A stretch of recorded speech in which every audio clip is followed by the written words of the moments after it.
Pour cette avant-première exceptionnelle de Grâce à Dieu, je suis avec Laurent Burlet. Bonsoir. Bonsoir Laurent, journaliste à l'Orgie 89 Lyon, qui est partenaire de cette soirée, qui vient animer cette présentation.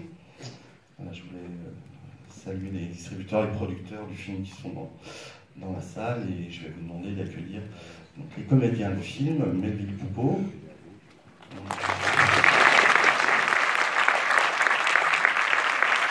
Swan Arlo et le réalisateur du film, François Ozon.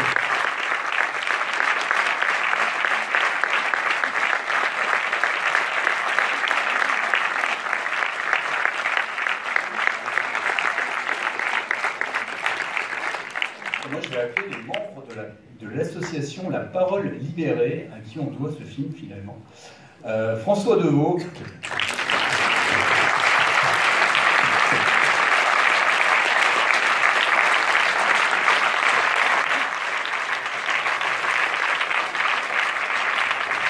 Alexandre Deveau. Et Pierre-Emmanuel Germain.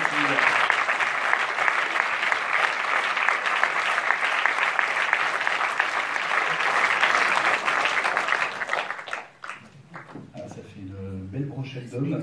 On va commencer. Un manque de femmes. Non, dans le film, je vous rassure. Voilà.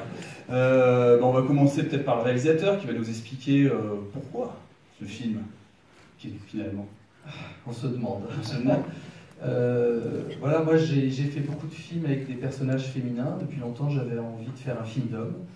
Alors, c'est pas 8 hommes, enfin, je crois qu'il y en a beaucoup aussi dans le film. Mais voilà, j'avais envie de montrer des hommes qui expriment leurs émotions, leurs sentiments. D'habitude, au cinéma, les hommes, c'est l'action, et les femmes, c'est plus les émotions. Et donc là, j'avais un peu envie d'inverser les choses.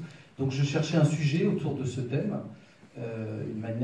Je cherchais un sujet pour pouvoir exprimer ça, et je suis tombé un jour par hasard sur le site de La Parole Libérée, et j'ai lu plusieurs témoignages, dont celui d'Alexandre, qui est là, qui est joué par Melville dans le film, et son témoignage m'a particulièrement touché. Lui, un fervent catholique, qui s'est rendu compte, lorsqu'il avait 40 ans, que le prêtre qu'il avait abusé enfant était toujours en activité dans le diocèse de Lyon, toujours en contact d'enfants. Et donc je l'ai contacté, on s'est rencontrés, il est venu avec un dossier qu'il m'a donné, il m'a dit faites-en ce que vous voulez. Et dans ce dossier, il y avait toute sa correspondance et tout son parcours pendant quasiment 2 ans au sein du diocèse de Lyon, ses lettres avec le cardinal, avec différents membres du diocèse, plus des lettres au pape, voilà. Et j'ai trouvé ça à la fois très émouvant, très fort, et j'ai eu envie d'en faire quelque chose. Donc j'ai pensé d'abord peut-être à faire un documentaire, et puis très vite je me suis rendu compte que le travail qu'avait fait Alexandre avait continué après avec d'autres membres, d'autres hommes, d'autres victimes qui avaient découvert, qui aussi avaient été abusés, et qui avaient eu comme une sorte de passage de relais entre plusieurs personnes. Donc je les ai rencontrés. J'ai rencontré François, Pierre-Emmanuel, plus leur entourage. Et il y a eu beaucoup de générosité de leur part, parce qu'ils m'ont raconté, voilà, je leur ai posé plein de questions, ils m'ont raconté énormément de choses, beaucoup d'intimité, des choses qu'ils n'avaient pas forcément dites dans les médias. Et à partir de toute cette matière, qui était assez importante, j'ai écrit un scénario.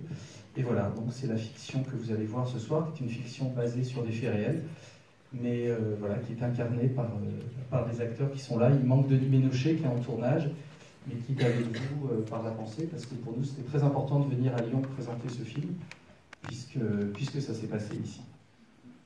Peut-être avant de passer la parole à La Parole Libérée, peut-être parler aussi du jeu d'acteur et de cette rencontre que vous vivez en ce moment entre l'acteur et son double, ou en tout cas le personnage réel et son double. Vous, en tant qu'acteur, Swan Arlo et puis Melville Poupeau, comment vous avez abordé ce tournage-là, sachant qu'effectivement, vous pouviez vous inspirer de tout un tas de matières médiatiques, les rencontrer aussi, puisque ces gens existent toujours, ils sont à côté de vous. Comment vous avez abordé ce film bien particulier? En fait, moi, j'ai pas souhaité rencontrer Alexandre avant le tournage du film parce que je sais que François lui avait fait un gros travail d'investigation et avait noué une relation de confiance avec ses personnages. Et moi, j'ai pris ça comme un film de fiction, comme un personnage de fiction. J'ai déjà travaillé avec François Ozon par le passé, c'est un metteur en scène que j'admire beaucoup. Je trouve qu'il a toujours la bonne distance avec ses personnages. Et même si là, c'était une histoire vraie, je me suis dit que j'allais créer un personnage, une composition. En plus, en lisant le scénario, j'ai été tout de suite touché. J'ai vu qu'il y avait des scènes tellement fortes, des situations qui paraissaient surréalistes alors qu'elles étaient vraies. Et rien qu'à la lecture, j'avais déjà beaucoup d'émotions en moi. C'est vrai que c'était assez troublant d'apprendre ce texte, d'avoir à le dire, de se mettre dans la peau de ces personnages-là qui avaient vécu ces histoires dramatiques. Mais voilà, j'ai fait mon travail d'acteur. C'est vrai que j'ai senti sur le tournage qu'il y avait une envie de justice, de respect envers cette histoire, envers ses protagonistes, et nous, on était juste à leur service. Je pense qu'on a fait un travail... Après, c'est vrai que sur le moment, ça peut être déstabilisant. Il y a des journées où on se dit, est-ce que je vais y arriver? L'émotion était presque trop forte par moment. Le travail, c'était plus de contenir l'émotion plutôt que d'aller la chercher, parce que je pense que c'est un sujet universel. Après, moi, j'ai pas cherché, je pense que pour les autres acteurs, c'est pareil, j'ai pas cherché à faire un biopic de Alexandre, j'ai pas essayé de lui ressembler, ou d'être complètement fidèle à ce qu'il est, mais plutôt de me glisser dans ce personnage-là et de faire une composition, je l'espère, comme le film, plus universel que juste le fait divers purement lyonnais. Melville a beaucoup parlé, moi je vois pas ce que je peux dire après ça. Non, mais si, c'est la même chose, oui, on n'avait pas envie de les rencontrer avant, et puis je crois qu'il n'en était même pas question. Voilà, il y a cette histoire qui nous touche tous, qui nous concerne tous, parce que c'est des sujets dramatiques, mais qui font partie de notre société. Donc, on avait, nous, en fait, comme matériau, le site de la Parole Libérée, sur lequel il y avait tous les témoignages qu'on pouvait lire, qui étaient précieux. Et puis, il y a aussi, parce qu'ils ont été beaucoup médiatisés, il y a aussi beaucoup d'entretiens, d'interviews, où ils racontent des choses. Et après, il y a la partie, en effet, plus intime, que François a écrite, et parce qu'ils ont beaucoup discuté entre eux, et en même temps, il était évidemment pas question de mettre leur intimité comme ça en lumière, enfin de la mettre en lumière, oui, mais en tout cas pas de la donner en pâture.